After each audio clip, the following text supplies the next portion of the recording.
झेलता है ना उसको पता है, जिसको भी स्लिप डिस्क की प्रॉब्लम रह चुकी है साइटिका की, तो उसको पता है कि क्या है।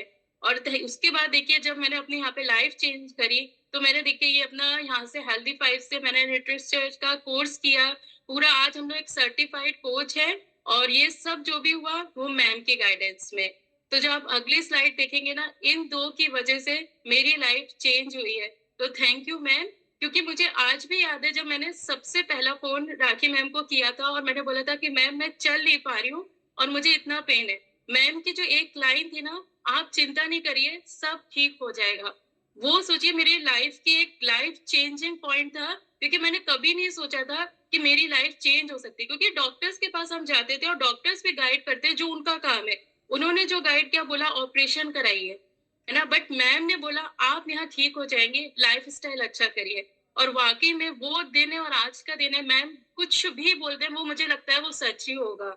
ये मेरी लाइफ का सच है। और रश्मि मैम का बहुत थैंक यू, क्योंकि उनकी वजह से मैं मेडिटेशन सीख पाई जो मैं लाइफ में कभी भी नहीं करती थी। तो वो जो मेडिटेशन का पावर है वो भी मैंने यही क्लब में आके सीखा। और अब जो आप ये पिक्स देख रहे हैं, ये है मेरी मम्मी और जो मेरी फैमिली, जो मेरे हस्बैंड है, इनके हंसते हुए चेहरे जो आप देख रहे हैं ना। जब मैं पेन में थी तो ये लोग इतने परेशान थे, क्योंकि क्या होता है ना, जो संभाल रहा होता है ना उसको भी एक स्ट्रगल कर रहा होता है। तो ये जो है मेरी लाइफ लाइन है। और मेरी मम्मी, इन्होंने मेरी बहुत बुरी कंडीशन देखी है। क्योंकि क्या होता है ना, जब भी हमारी लाइफ में कोई प्रॉब्लम चल रही होती है, हम सबसे पहले गुस्सा अपनी मम्मी पे निकालते हैं, है ना। मतलब मैं कभी भी कॉल करके ना, मम्मी मेरे साथ ऐसा हो रहा है, मम्मी ऐसा हो रहा है, बस मम्मी कहती थी तुम परेशान मत हो। बहुत बुरी कंडीशन उन्होंने मेरी देखी है। एक बार वो यहाँ आई हुई थी, तो मैं दर्द से इतनी परेशान थी और मैं एक्चुअली डिप्रेशन में थी, तब मुझे आइडिया नहीं था। मैं इतना ज्यादा गुस्सा किया था, चिल्लाया था कि मम्मी डर गई थी। और मम्मी ने मेरा हाथ पकड़ के बैठे कि आप मतलब मत परेशान हो। तो ये जो मेरे लाइफ के तीन लोग हैं, मेरी बेटी, मेरे हस्बैंड और मेरी मम्मी, ये मेरी लाइफ लाइन है। और इन्होंने हर कंडीशन में, चाहे तब मैं बीमार थी और आज भी, ये तीनों मेरे हर सपोर्ट में रहते हैं। आज भी मेरा कोई सेशन होगा तो ये लोग मेरा सपोर्ट करते हैं। और मेरी मम्मी, जिस दिन मेरा सेशन होगा चाहे कुछ हो जाए, वो जरूर से ये सेशन ज्वाइन करती हैं। तो थैंक यू मम्मी। और मेरे हस्बैंड को तो मैं हमेशा थैंक यू बोलती हूँ। तो जैसा कि आज के आप सेशन की तरफ चलते हैं, कि बीमारी के बाद का संघर्ष और एक नई जिंदगी की शुरुआत होती है ना। बट वो जो संघर्ष है, जो झेलता है उसको पता है कि क्या संघर्ष है। क्योंकि कभी आप लोगों ने सोचा है, और प्लीज जरूर से आप लोग चैट बॉक्स में अपना बताइएगा, ताकि हमारा एक कनेक्शन बना रहे। क्योंकि मैं जानती हूँ कि यहाँ पे जितने लोग बैठे हैं वो किसी ना किसी संघर्ष से निकल के यहाँ तक पहुंचे हैं। तो आप लोगों ने कभी सोचा है कि एक दिन आप बिल्कुल नॉर्मल थे, खुश थे, नॉर्मल सी लाइफ जी रहे थे, और दूसरे दिन जिंदगी ने आपको रोक दिया। हॉस्पिटल के बेड्स, मेडिसिन की स्मेल, और एकदम थकी हुई लाचार सी बॉडी रहती है हमारे सामने। और उस वक्त सिर्फ एक ही सवाल सामने आता है कि ये मेरे साथ क्यों हुआ। सबसे पहले हम लोग के दिमाग में यही आता है ना कि अरे यार मेरे साथ ही ये ऐसा क्यों हुआ। पर आप सोचिए कि कभी कभी लाइफ जो होती है ना, जब हमें तोड़ रही होती है, तो वो एक्चुअली हमें जगा रही होती है। क्योंकि जब बचपन में नहीं है मम्मी पापा से पिटते हैं, तो वो किस लिए पिटते हैं, हमारे अच्छे होने के लिए। तो आप सोचिए जो बीमारी एक पनिशमेंट तो है ही, क्योंकि हमने गलतियां तो बहुत सारी की है, तो पनिशमेंट है, लेकिन वो एक सेकंड चांस भी हो सकता है। यदि वो संघर्ष से कोई इंसान उसके बाद वो लाइफ से निकलने का ठान ले तो। और ये सेशन जो होता है, सेशन एक सेकंड चांस आपको देगा। और एंड तक शायद आपको ऐसा लगेगा कि हाँ लाइफ में हम कुछ चेंजेस कर सकते हैं और फिर से जीना शुरू कर सकते हैं हम लोग। क्योंकि जो बीमार होता है ना, उसका सिर्फ शरीर नहीं, उसका स्वाभिमान भी दर्द से गुजर रहा था। क्योंकि जो एक सेल्फ रिस्पेक्ट होती है ना, खुद से सब कुछ करने की, वो चली जाती है। क्योंकि आप औरों पे डिपेंड होने लगते हो, औरों पे डिपेंडेंट होने का गिल्ट होने लगता है, और अपनी फैमिली के लिए आप बोझ बन जाते हो। और सबसे बड़ा यही रहता है कि मैं वापस जी पाऊंगा। क्योंकि जब मैं बिल्कुल ऑन बेड आ गई थी, मैं इतना रोती थी, क्योंकि मुझे ऐसा लगता था कि अब मैं वापस चल पाऊंगी कि नहीं। क्योंकि मेरी आदत है, मैं हर काम बहुत फटाफट और परफेक्ट करने की आदत है, और सारा काम मुझे खुद करने की आदत है। मैं कभी भी किसी पे डिपेंड नहीं रहना चाहती, ना मैं अपनी मेड पे डिपेंड होती हूँ कभी। मतलब मुझे सब काम खुद से करना है, ये मेरी थॉट होती थी। और जब मैं बेड पे आ गई तो मुझे ऐसा लगा रुक गई अब मेरी लाइफ, अब मेरा क्या होगा। तो क्या वापस हम जी पाएँगे? सबसे पहले यही होता था। और हर बार जितनी बार आज भी जब ये सवाल आता है ना कि आज मैं कैसी लाइफ़ जी रही हूँ, तो हर बार मुझे राखी मैम का चेहरा दिखाई देता है और थैंक यू मुँह से निकलता है। क्योंकि ये लाइफ़ तो मैंने कभी नहीं सोची थी कि ये मैं जी पाऊँ। तो और उसके बाद सबसे ज़्यादा जो परेशान होता है, वो होता है हमारी फैमिली। क्योंकि हम तो बेड पर हैं, लेकिन वो लोग जो एक अंदरूनी ट्रॉमा से गुज़र रहे होते हैं ना, एक मुस्कुराते हैं वो लोग, लेकिन मुस्कुराने चेहरे के पीछे ना बहुत सारी थकान होती है। जिनके पेरेंट्स या जिनका भी कोई भी एक फैमिली मेंबर आप सोच लीजिए यदि बेड पे है या किसी परेशानी से गुज़र रहा है, तो वो समझ सकते हैं कि क्या परेशानी होती है वो। और हर दिन ये सोचना होता है कि कैसे सँभालें, क्योंकि लाइफ़ में इतने काम होते हैं ना और वो भी संघर्ष में होते हैं, लेकिन बोल नहीं पाते हैं। लेकिन हमेशा यही सोचिए कि बीमारी आपकी कहानी जो है ना खत्म करने नहीं आई है। वो आपको एक नई कहानी लिखने का मौका देने आई है, जो आप फिर से चल सकते हो, फिर से मुस्कुराना सीख सकते हैं। लेकिन पहले खुद को सँभालना सीखना होगा। जो गलतियाँ की हैं, उनसे आपको निकलना होगा, सोचना होगा। मेरी एक फ्रेंड थी, मैं एक स्टोरी शेयर करूँगी। मेरी एक फ्रेंड थी, वो बहुत, बहुत अच्छी मदर थी, वर्किंग थी, है ना? और हमेशा सब काम खुद करना, जैसे मैं करती थी, है ना? हर काम दौड़-दौड़ के खुद करना और कभी भी मतलब उसके इन-लॉज़ भी साथ में रहते थे, उनको भी सँभालना, बच्चे, किचन, मतलब एक परफेक्ट होम मेकर थी। और वो हमेशा बोलती थी, मुझे थकना भी अलाउड नहीं है। लेकिन उसकी बॉडी ने कुछ-कुछ सिग्नल्स देने शुरू कर दिए थे। उसको हमेशा हेडेक रहता था और उसको बैक पेन बहुत रहता था। तो जब भी मुझसे बात होती थी, तब मैं इस क्लब से जुड़ चुकी थी, शुरुआत की ही बात है। तब मैं उसको हमेशा बोलती थी कि तुम भी इससे जुड़ जाओ, तुम्हें भी ठीक हो जाओगी। वो बोली, "नहीं यार, टाइम नहीं है, बिल्कुल भी टाइम नहीं है मुझे। मैं नहीं कर सकती, मुझे इतना काम है, बच्चों को सुबह स्कूल भेजना है, मैं क्लब कहाँ से जॉइन करूँ?" मैंने कहा, "तुम जॉइन तो करो, स्टार्ट तो करो।" लेकिन उसने नहीं सुना और एक दिन बिना किसी वार्निंग के वो बाथरूम में गिर गई, बेहोश होके। और क्या डायग्नोज़ हुआ? Mild stroke. तब और जब उसकी आँखें खुली ना, तो हॉस्पिटल्स की व्हाइट वॉल्स थी, मशीन्स के बीच में थी, जो बोलती थी ना मुझे थकने का भी या आराम करने का भी टाइम नहीं है। और वो बेड पे थी। एक मतलब आप सोचिए उसको लाइफ ने एक ब्रेक दे दिया। और फिर जो ट्रॉमा शुरू होता है, आप सोचिए कितना जो काम इतना करता है उसका जो ट्रॉमा। और वो जब सबसे पहले होश में आई, उसने सबसे पहले डॉक्टर से यही पूछा कि मैं दोबारा चल पाऊँगी मैं डॉक्टर, या मैं सही हो पाऊँगी?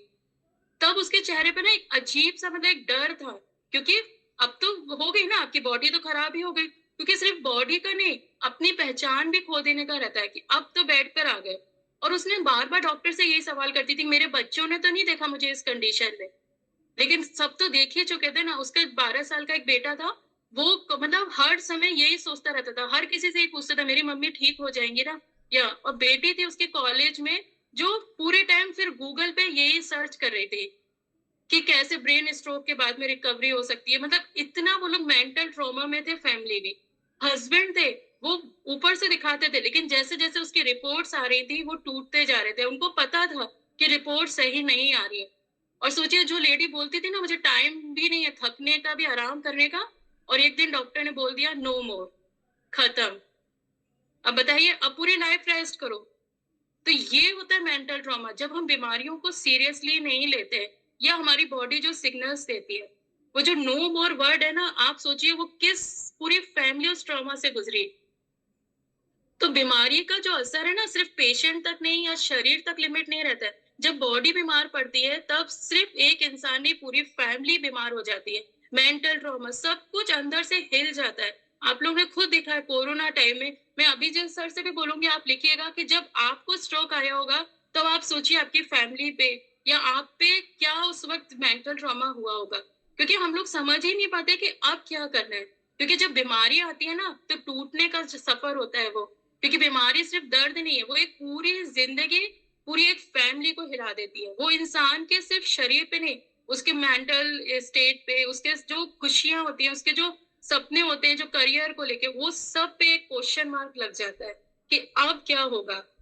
और फिर भी हम लोग कितने आसानी से बोल देते हैं कि फैटी लिवर ही है बस, है ना, बीपी की प्रॉब्लम है, शुगर की, ये तो यार सबको होता है।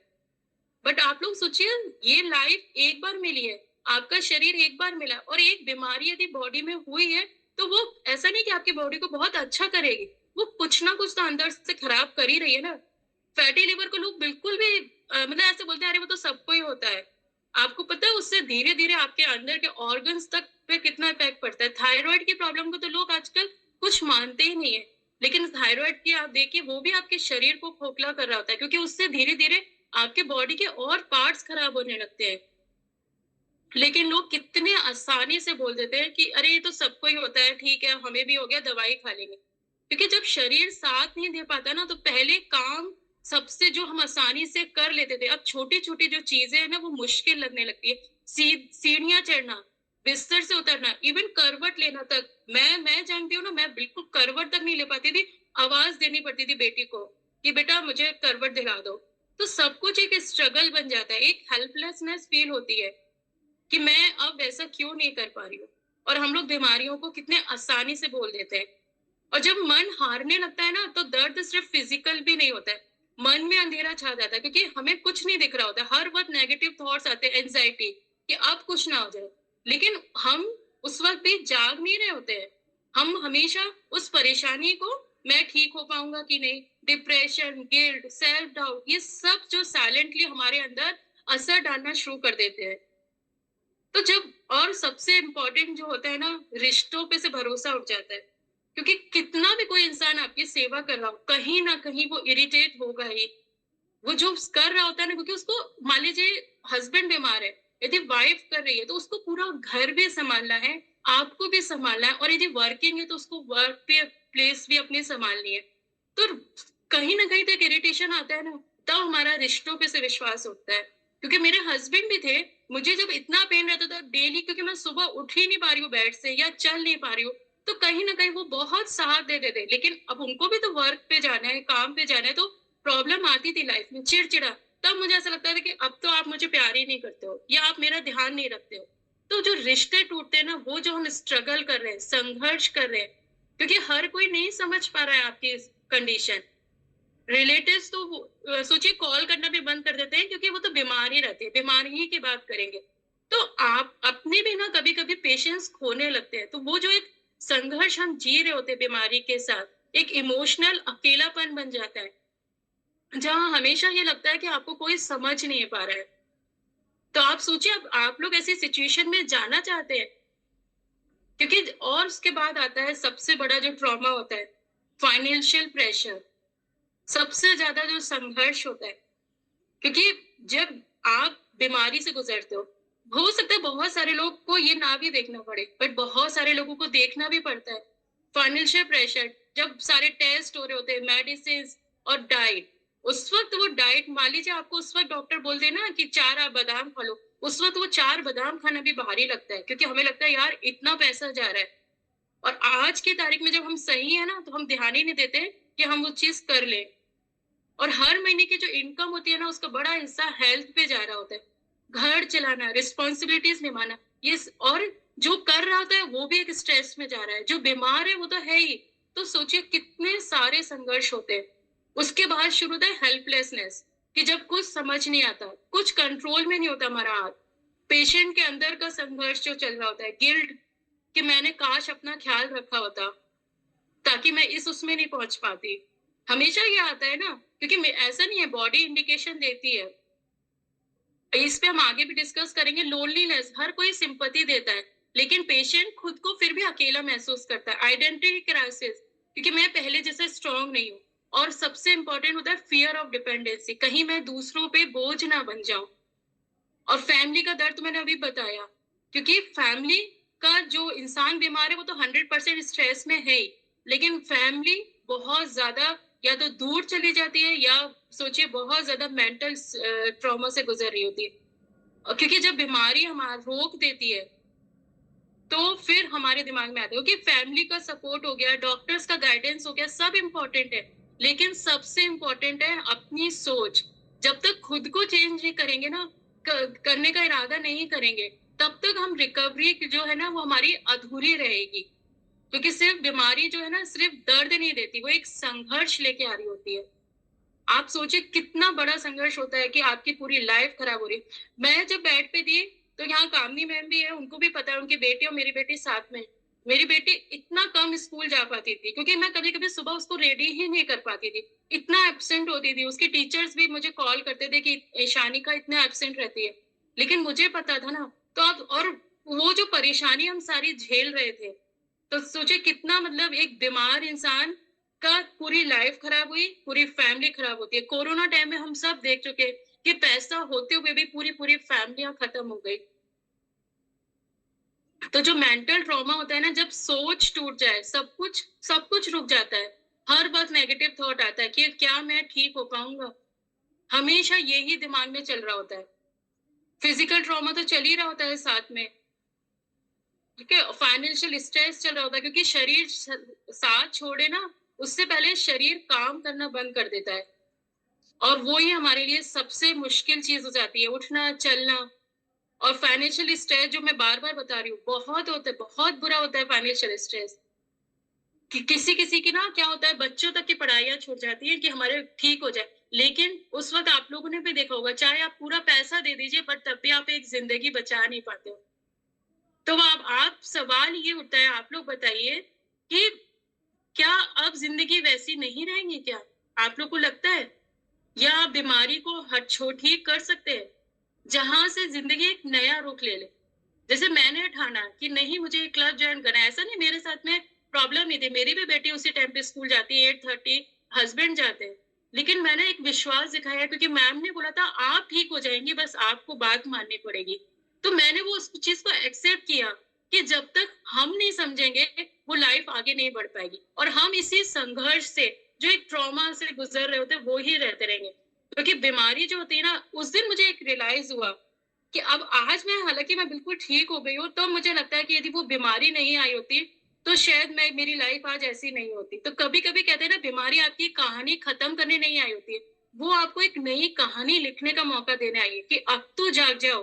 नहीं तो हो सकता है मेरी शायद खत्म ही हो गई होती लाइफ़। क्योंकि मेरा तो बहुत-बहुत ज़्यादा बुरा चल रहा था क्योंकि डिप्रेशन में आप लोग भी सोच सकते हैं कैसे थॉट्स आते हैं। तो आपको समझना पड़ेगा कि एक नया मौका आ गया है उस चीज़ से निकलने के लिए और उस वक़्त जो आपको गाइड कर रहा है, आपको उसकी बात तो माननी ही पड़ेगी। यदि आपको फिर से मुस्कुराना सीखना है, लेकिन उसके लिए क्या करना है, सबसे पहले खुद को माफ़ करना है कि जो हुआ, आगे बढ़ो। कुछ लोग होते हैं उस ट्रॉमा से गुज़र चुके होते हैं, लेकिन फिर भी वो सँभल नहीं रहे होते, फिर भी नहीं मान रहे होते। वो बोलते हैं तो सबको ही होता है। आप लोगों ने मतलब बीमारी को इतना मज़ाक में ले लिया। एक दिन सब खत्म हो जाता है जब डॉक्टर बोल देते हैं नो मोर। आप सोचिए कितना बुरा कंडीशन हो जाती है। मेरी एक और फ्रेंड है, उसकी भी डेथ हो गई, उसको स्टमक का कैंसर था, उसका बेटा था 5 साल का। तो वो सोचिए उसके बेटे को आज मतलब हम लोग देखते हैं तो इतना दुःख होता है। तो संघर्ष आसान नहीं है, लेकिन वही आपकी असली ताकत बन सकता है। आज जो दर्द से गुज़र रहे हैं, तो वो आपके लिए एक उम्मीद भी बन सकता है। ना जैसे यहाँ पे अनीता मैम है, वो भी बहुत प्रॉब्लम में है, बहुत उनको तकलीफ है, हम मेरी बात होती है उनसे तो पता है। लेकिन उन्होंने अब एक ट्रस्ट दिखाया है। राखी मैम ने बोला है उनको भी कि आप ठीक हो सकती हैं और वो लग कर रही हैं, पूरी कोशिश कर रही हैं। सुबह उठती है, एक्सरसाइज कर रही है, तो वो उस चीज़ से निकलना चाहती है। वो जो क्योंकि जो वो संघर्ष झेल रही है, वो उससे वो निकलना चाहती है और रिकवरी हो सकती है। तो आज अपने दर्द को आप कमज़ोरी मत समझिए। वो आपका सबसे बड़ा शस्त्र हो सकता है। क्योंकि जब ज़िंदगी रुकती है ना, तब नए रास्ते खुलते हैं। और कभी-कभी ना बीमारी आपको ज़िंदगी का असली मतलब सिखा जाती है, जैसे मेरे साथ हुआ। मैं लाइव एग्ज़ाम्पल हूँ, क्योंकि मेरी लाइफ़ का कोई पर्पस नहीं था। मुझे सिर्फ़ गार्डनिंग, खाना बनाना, बुक्स पढ़ने का शौक था, बुक्स पढ़ती थी बस, खत्म, द एंड। लेकिन जब वो बीमारी ने मुझे झेला, वो मैंने संघर्ष झेला, तब शायद मेरी लाइफ़ का मुझे असली मकसद पता चला। क्योंकि जब मैं ठीक हुई, तो मुझे लगा कि मैं औरों को भी बताना चाहिए कि आप अपना कैसे आप ठीक हो सकते हैं। उस जो दुविधा लाइफ़ में इतनी परेशानियाँ चल रही हैं, उनसे निकल सकते हैं। तो सबसे पहले करना क्या है? कैसे निकले इस ट्रॉमा से? क्योंकि ये आपको एक नया मौका देने आई है। और थैंक्स टू ऑल आप लोगों को कि आप लोग उस निकलने के रास्ते पे आ गए हो। आप लोगों ने बहुत बड़ी बीमारी को आने से आपने बचा लिया। तो इमोशंस को दबाएँ नहीं, पहले तो सबसे पहले बताना सीखें। किसी एक ऐसे इंसान को जो आपको सही में सही चीज़ें बता पाए। प्रोफेशनल हेल्प लीजिए और सबसे पहले इसमें हमें रखना होता है, क्योंकि हम जब हमारी बॉडी को हम इतना तकलीफ दे के पहुँचे हैं ना, तो सबसे पहले ज़रूरत होती है पेशेंस की, क्योंकि एक दिन में जादू नहीं होगा। पेशेंस रखना बहुत ज़रूरी है, हीलिंग क्योंकि टाइम माँगती है। हर घाव को भरने में टाइम लगता है। अब हमें जानना है कि बीमारियाँ आती क्यों हैं? आप लोगों ने कभी सोचा है, आँख खोलने वाला ये सवाल है, बीमारियाँ आई क्यों? क्योंकि वो हमारी ज़िंदगी में कोई धीरे-धीरे नहीं आती है। मतलब सॉरी, अचानक से नहीं आती है। वो हमारी ज़िंदगी में ना धीरे-धीरे दावत दे के आती है और हम उन्हें अनजाने में इग्नोर कर देते हैं। है ना? जब थकान हो, बस अरे ठीक है, बॉडी ऐसी थक रही है, काम ज़्यादा कर लिया। हम उसको लाइटली ले लेते हैं। यदि कंटीन्यूअस हेडेक हो रहा है, तो हम सोचते हैं, अरे हो रहा होगा, ऐसे ही इतना काम करते हैं या मोबाइल पे इतना देखते हैं। और हम लोग का जो एक चलता है एटीट्यूड वाला है ना, कोई वैल्यू नहीं करता ना, क्योंकि लाइफ खत्म तो सब कुछ खत्म हो जाता है। तो ये जो चलता है वाला है ना, क्योंकि लोगों को किसी-किसी को ये लगता है ना कि ठीक है, सबको हो रही है, हमें भी हो गई, कोई बात नहीं। तो स्टोन की प्रॉब्लम आप देखिए, मुझे पहले स्टोन था किडनी में, उसका दर्द मैंने झेला है। और लोग आज के समय में किडनी स्टोन को ऐसे बोलते हैं कि अरे हाँ, वो हो गया होगा पानी की कमी से। लेकिन आपको पता है किसी-किसी को उससे किडनी स्टोन से भी डेथ हो जाती है। हुई है मेरी भी एक आंटी की। तो आप सोचिए, बॉडी आपको चिल्ला-चिल्ला के सब बता रही होती है, लेकिन हम लोग उस चीज़ को सुन नहीं रहे थे, इग्नोर कर रहे होते। और सबसे बड़ा हमारा स्लो पॉइज़न है हमारा गलत लाइफ़स्टाइल। वो हमारे लिए स्लो पॉइज़न का काम करता है। कल ही मेरी एक से बात हो रही थी, वो भी अभी इस क्लब में है, वो सुन रही होंगी, तो वो समझ पाएँगी कि कुछ लोग बोलते हैं ना कि हम पूजा करे बिना कैसे नाश्ता कर लें। तो आप खुद सोचिए, भगवान जैसे हमारे घर में मम्मी-पापा होते हैं, कभी वो चाहेंगे कि हम जैसे हमारे बच्चे का एग्ज़ाम होता है, हम उसे खाली पेट भेज देंगे? नहीं ना। तो जो हमारे भगवान हैं, वो हमें भी जानते हैं और जो विश्वास है हमारा, वो कभी भी नहीं चाहेंगे कि आप बीमार पड़ के उनकी पूजा करिए, कभी भी नहीं। कुछ तो खा लीजिए ना, क्योंकि हमारा वो स्लो पॉइज़न है, जब हम टाइमिंग को नहीं करते।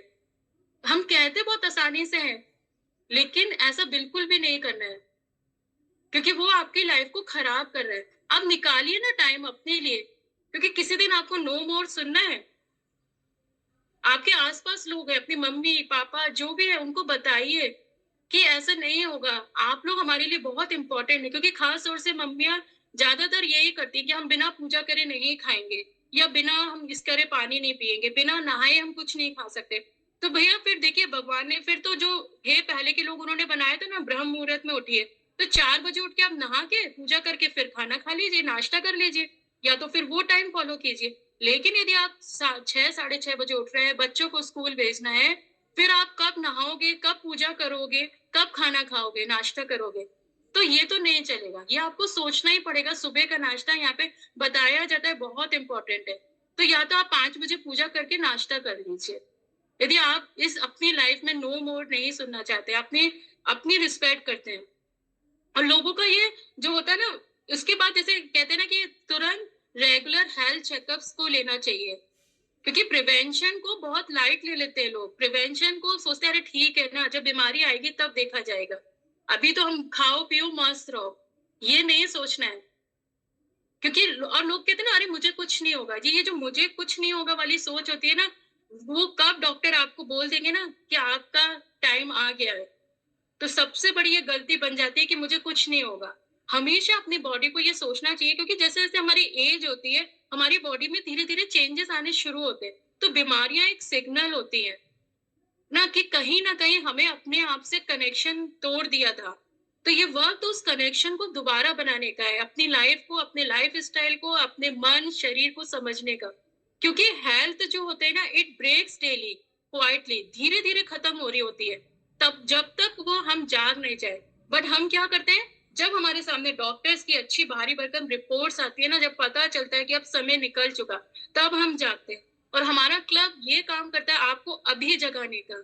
आप अभी जागिए, अभी से अपना लाइफ़स्टाइल अच्छा कीजिए, क्योंकि बीमारी का बाद का जो संघर्ष होता है ना, उसको सोचिए, जिन्होंने झेला है, जिन्होंने सोचा है कि वो कभी भी नहीं है। और अभी बदलना आसान होता है, क्योंकि बीमारी के बाद क्या करना है? सबसे पहले आपको अपनी बॉडी को समझना है। जब आप उस संघर्ष से निकल आए या आप उस संघर्ष में हो, तो सबसे पहले अपनी बॉडी को रिस्पेक्ट देना शुरू करिए और ये सोचना बंद करिए कि कुछ नहीं होगा मुझे। हो सकता है, कभी भी कुछ भी हो सकता है। तो आप अपने लाइफ को एक रूटीन में बनाइए, ओवरवर्क से बचिए, सुबह का टाइम फिक्स कीजिए उठने का, सोने का, क्योंकि लाइफ स्टाइल, मैं बार बार बोल रही हूँ, स्लो पॉइजन होती है। इमोशनल हीलिंग्स के लिए जाइए, अपनी फीलिंग्स को लिखिए और ग्रेटिट्यूड की प्रैक्टिस करिए। क्योंकि जब डॉक्टर ने कहा ना, जब कहते हैं ना कि जब डॉक्टर बोल देते हैं सारी बीमारियां हो गई, कि अब आप देख लीजिए क्या करना है, आपके पास बस इतना टाइम है, या आपको अब ये हो गई है, मान लीजिए कैंसर ही सुन लीजिए, तो तब समझ में आता है कि अब असली काम शुरू होगा। यदि आपके डॉक्टर ने भी सारी रिपोर्ट्स भी सही आ गई ना, अब आपकी सब कुछ सही हो गई, तो अब सोच लीजिए अब समय आ गया है कि अब आपको अपनी हैबिट्स, अपना माइंडसेट, अपना एनवायरनमेंट सब कुछ बदलना होगा। हेल्थ को सीरियसली लेना क्यों जरूरी है? क्योंकि बीमारी सिर्फ बॉडी में नहीं आती है, हम लोग हमेशा बोल रहे हैं, वो रूटीन, माइंडसेट और इमोशंस में भी आती है। और हमेशा हमारी बॉडी ना हमें सिग्नल देती रहती है, टक टक टक करती रहती है कि जाग जाओ, जाग जाओ, लेकिन हम उसको इग्नोर करते हैं। तो अपने बॉडी के सिग्नल्स को सुनिए। जब आपको कभी ब्लोटिंग हो रही है, बहुत ज्यादा मूड स्विंग्स हो रहे हैं, तो ध्यान दीजिए, रिपोर्ट अपना एक कुछ टेस्ट करा लीजिए। और जो न्यूट्रिशन को ना वर्शिप जैसा मानिए, ये हर मील एक जो है ना हीलिंग का जरिया होता है। जब आप खाना खा रहे हो, तो अपनी प्लेट में आप देखिए कि आपके प्लेट में क्या खाना है, क्या न्यूट्रिशन है, आप क्या खा रहे हो, है ना? तो ये सारी चीजें आपको देखनी है। और सबसे जरूरी है, मूवमेंट इज मेडिसिन। एक्सरसाइज हो गई, जिम हो गई, डेली की जो एक्टिविटीज है वो बहुत जरूरी है। और क्या खाना चाहिए, हमेशा जब आप इलनेस से निकल रहे हो, ट्रॉमा से गुजर चुके हो, तो हाई न्यूट्रिशन फूड खाना चाहिए, लो टॉक्सिन्स डाइट आपको लेनी है ना? प्रोटीन का इंटेक बहुत अच्छा करना है, इम्यूनिटी बूस्टर्स। हम लोग यहाँ पे इम्यून इम्यून क्यों करते रहते हैं कि आप ये लेंगे तो आपका इम्यूनिटी स्ट्रांग हो, क्योंकि इम्यूनिटी स्ट्रांग होना बहुत जरूरी है। वो हमें, बॉडी को हमारी बीमारियों से लड़ने के लिए तैयार करती है। हाइड्रेशन, पानी पीना बहुत जरूरी है। कुछ लोग कितना इजिली बोल देते हैं कि हम पानी पीना भूल जाते हैं, जबकि आपकी लाइफ उससे टिकी है। तो हेल्थ को डेली प्रायोरिटी दीजिए, है ना? आप डेली मूवमेंट कीजिए, 30 मिनट्स की वॉक करिए। और संघर्ष से कैसे बचना है ना, ये आप लोग को समझना बहुत जरूरी है। रेगुलर हेल्थ चेकअप्स कीजिए, ब्लड टेस्ट कीजिए, और सबसे जरूरी है बॉडी के सिग्नल्स को सुनिए, है ना? पावरफुल अफर्मेशंस यहाँ पे इतना सिखाया जाता है। तो 3-4 अफर्मेशंस तो डेली सुबह उठते ही बोलिए कि मैं अपने बॉडी की रिस्पेक्ट करती हूँ और उसे प्यार देती हूँ। मैं हर दिन थोड़ा बेहतर बन रही हूँ। मेरा पास्ट मुझे डिफाइन नहीं करता। मेरा आज मेरा फ्यूचर बनाएगा, ये सोच के चलना है। जो हो गया, जो ट्रॉमा से आप निकले, अब तो सही हो जाइए। मैं स्ट्रांग हूँ, मैं रिकवर हूँ, मैं रिकवर कर सकती हूँ। क्योंकि अभी जीना सिर्फ गुजरने के लिए नहीं है, खाली लाइफ को निकालना नहीं है, खुद के लिए आज जीना है। आज से हेल्थ को प्रायोरिटी देना दीजिए, क्योंकि जिंदगी ना तब नहीं बदलती है, जैसे मैम ने अभी बोला ना, जिंदगी तब बदलती है जब हम टूट जाते हैं और हमारी हेल्थ, या हम पूरी तरह बेड पे आ जाते हैं, तब हम पूरी तरह ठीक होते हैं। जिंदगी तभी बदलती है जब हम टूटने के बाद खुद को उठाना सीख जाते हैं। आज मुझे इतना डर रहता है हर चीज को लेके कि मेरी हेल्थ, मैं वापस फिर वैसे बिल्कुल नहीं बनना चाहती हूँ। जहां जैसे मेरा भी कुछ आधा 100 ग्राम भी वेट बढ़ता है, मैं तुरंत कंट्रोल करती हूँ, क्योंकि मुझे उस कंडीशन में नहीं जाना, उस ट्रॉमा को बिल्कुल नहीं झेलना जिसने मेरी लाइफ को पूरा तोड़ दिया था। इवन मेरी फैमिली तक टूटने के कगार पे आ गई थी। तो आप सोचिए, मुझे उस संघर्ष में दोबारा बिल्कुल नहीं जाना है। अपने संघर्ष को अपनी शक्ति बना लीजिए। आज मैं वो संघर्ष ही याद करती हूँ और अपनी लाइफ को बहुत इंपॉर्टेंट बनाती हूँ। और आज हमारे क्लब में जो हम लोग सबसे पहले इंपॉर्टेंट बात बोलते हैं ना, सप्लीमेंट्स, वो आपका साथी है, आपका सपोर्ट है। हमारे यहाँ से कोई भी कोचेस आपको कभी भी कोई जबरदस्ती नहीं करता। कभी हम नहीं बोलते कि आप लीजिए, लेकिन वो हमें पता है, क्योंकि हम उस संघर्ष से निकले और उस सप्लीमेंट ने हमारी लाइफ बदली है। कभी आपने सोचा है कि जब हम बीमारी से लड़ रहे होते हैं, तो सिर्फ दवा, या जो कहते हैं ना हम आराम करें, उस कभी नहीं। हमारा शरीर तो अंदर से सपोर्ट चाहिए ना, हमारे शरीर को एक स्ट्रेंथ चाहिए जो टूट चुकी है। तब यहाँ पे हमारे आते हैं सप्लीमेंट्स, जो नफरत के नहीं, जरूरत के रिश्ते जैसे हैं। वो हमारे हेल्प करते हैं, वो आपका सहारा है, जो आपके शरीर को दोबारा उठने में मदद करेंगे। क्योंकि जब आप बीमारी से उठते हो, तब आप पूरा एक प्लेट भर के खाना नहीं खा सकते। यदि आपको कोई बोलेगा आप 5 एप्पल खा लो तब आपको विटामिन ए मिलेगा प्रॉपर, तो आप खा सकते हैं 5 एप्पल? नहीं खा सकते। आप भर भर के 2-3 कटोरी दाल खा सकते हैं? नहीं, क्योंकि हम बीमारी से उठे। तब हमारे वहां पे ये सप्लीमेंट काम आता है। जैसे किसी अंधेरे कमरे में ना एक छोटी सी रोशनी की जरूरत होती है, वैसे ही हमारे ये सप्लीमेंट्स उस रोशनी का काम करते हैं। और ये कहना बिल्कुल भी गलत है कि अगर हम सप्लीमेंट्स ले रहे हैं तो हम कमजोर है, या इनका कोई साइड इफेक्ट्स होगा। बिल्कुल नहीं। असलियत ये है कि अब हम अपने शरीर का ख्याल रख रहे हैं और सीख गए हम क्योंकि हर विटामिन, मिनरल या हर्बल सपोर्ट आपके इम्यूनिटी सिस्टम को दोबारा उसको स्ट्रांग बनाने में, उसको मजबूत करने में है, ताकि आप सिर्फ बीमारी से ना निकले बल्कि एक नए एनर्जेटिक लाइफ को जी सके। अपने आप से कहना सीखिए कि मैं खुद को डिजर्व करता हूँ, इसलिए मैं अपनी बॉडी को ये सब दे रहा हूँ। और ये सप्लीमेंट्स आपके लिए हमेशा एक साइलेंट सपोर्ट सिस्टम है आपके लिए। क्योंकि मुझे पता है, यदि मैंने शायद ये सप्लीमेंट, मैं कभी उतना नहीं खाना खा पाती, क्योंकि जब आप डिप्रेशन में होते हो या आपका बीपी लो होता है, आप खाना नहीं खा पाओगे, क्योंकि वॉमिटिंग जैसा फील होता है ना। तो आप देखिए, यदि कोई जो बेड पे होते हैं, हॉस्पिटल में एडमिट होते हैं, उन्हें वहां पे पूरा खाना मिल रहा होता है ना, पूरा प्रॉपर, लेकिन वो खा पाते हैं? नहीं खा पाते। तो बीमारी के बाद शरीर आपका क्या कहता है कि जब हम किसी इलनेस से गुजर रहे हैं तो हमारा शरीर अंदर से टूट रहा है, उसमें न्यूट्रिशन के डेफिशिएंट हो जाता है, न्यूट्रिशन की डेफिशिएंसीज हो जाती है, तो हमारी क्योंकि एनर्जी ड्रेन हो चुकी होती है, डाइजेस्टिव सिस्टम कमजोर हो जाता है, सेल्स जो है वो थक चुकी होती है, उनको हीलिंग प्रोसेस स्लो हो जाता है, और इसी वजह से जरूरत होती है कि एक्स्ट्रा सपोर्ट की, जिसे हम कहते हैं सप्लीमेंट्स। सप्लीमेंट्स हमारी इम्यूनिटी को बूस्ट करते हैं, विटामिन है उसमें, जिंक है, एनर्जी लेवल को रीस्टोर करते हैं, हीलिंग प्रोसेस को और ज्यादा फास्ट करते हैं, स्ट्रेस और मूड को बैलेंस करते हैं, इलनेस के बाद जो हमारी इमोशनल ट्रॉमा होता है ना, उसमें भी हमारी हेल्प करते हैं। और बहुत से लोग सोचते हैं कि मैं सब कुछ खा लेता हूँ, है ना, फिर क्यों लूं मैं? लेकिन क्या आपका डाइजेशन वैसे ही है, सेम है आपका? वैसे ही पहले जैसे डाइजेशन आपका काम कर रहा है? क्या आप डेली लाइफ में उतना पोषण ले पा रहे हैं? खुद से पूछिए आप आज एक सवाल।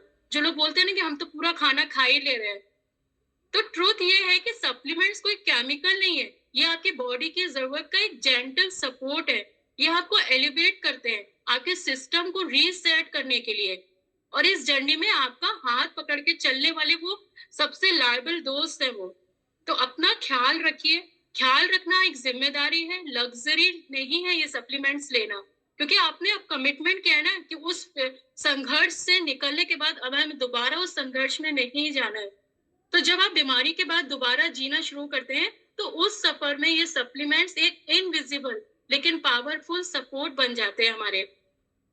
तो अपना आपने जो दर्द सहा है, कमजोरी झेली है ना, जो दिन रात रोए, परेशानियां, क्योंकि दवाइयां तो हम तब भी खा ही रहे थे ना, सब कुछ तो ले रहे थे, फिर हम क्यों नहीं ठीक हो रहे थे? पर आज समझ लीजिए कि आप यदि जिंदा हैं, तो ये जिंदगी किसी से कम नहीं है, इसको गिफ्ट मानिए और इसको ठीक करना शुरू करिए। बीमारी आई थी सिखाने के लिए, एक बॉडी जो है ना एक गिफ्ट है, और हेल्थ उसका रैपिंग पेपर होता है, जो हर दिन एक नया मौका देता है आपको कि अपने लिए खुशियां ढूंढिए, जिए। और अपने लिए जीना सिर्फ कोई सेल्फिश होना नहीं है, सेल्फ लव है। जब आप खुद से प्यार करते हैं ना, तो पूरी दुनिया आपके लिए आसान हो जाती। तो आज इस सेशन से आप एक प्रॉमिस करके जाइए कि आज से आप अपनी हेल्थ को प्रायोरिटी देंगे, और जिंदगी सिर्फ सांस लेने का नाम नहीं होती है, उसको पूरी तरह जीना है, उसका कोई मकसद बनाइए, तब वो एक अच्छा सुंदर सफर बनेगी। तो जो बीमारियों को बहुत आसानी से आप लोग बोल दे रहे हैं ना कि बस अरे यार वो तो हो जाती है, उस थॉट से निकलिए, और आपके आसपास के लोग भी हो, उनको ये जरूर से बताइए, है ना, क्योंकि हम ये जो सेशंस लेके आते हैं वो इसीलिए लेके आते हैं कि आप इतना कुछ सीख जाएं कि आप तो खुद हील हो ही रहे, जो आपके आसपास लोग हैं उनको भी आप हील कीजिए, उनको भी बताइए। तो बहुत सारे लोग हैं जो इस मुसीबत से या किसी बड़ी बीमारी से बच सकते हैं। तो प्लीज उस संघर्ष में कोई भी ना जिए, जो इस निकले हैं ना, जैसे राखी मैम, मैं और यहाँ पे बहुत सारे लोग हैं, अभिजीत सर है, जो संघर्ष से निकले हैं, उन्हें पता होगा कि वो लाइफ कभी दोबारा नहीं चाहिए। तो थैंक यू। होप मैं आप सबको अच्छी तरह बता पाई हूँ। बस मेरा हमेशा यही रहता है कि आप यहाँ से जब भी निकले, इस सेशन को कभी भूलिए नहीं, जो भी सेशंस होते हैं उनको याद रखिए, अपनी लाइफ में चेंजेस लेके आइए। हम सब यहाँ पे आपके सपोर्ट के लिए, आप बात कीजिए और अपनी लाइफ में वो संघर्ष को बिल्कुल भी मत कीजिए। तो thank you Rakhi ma'am, and over to you.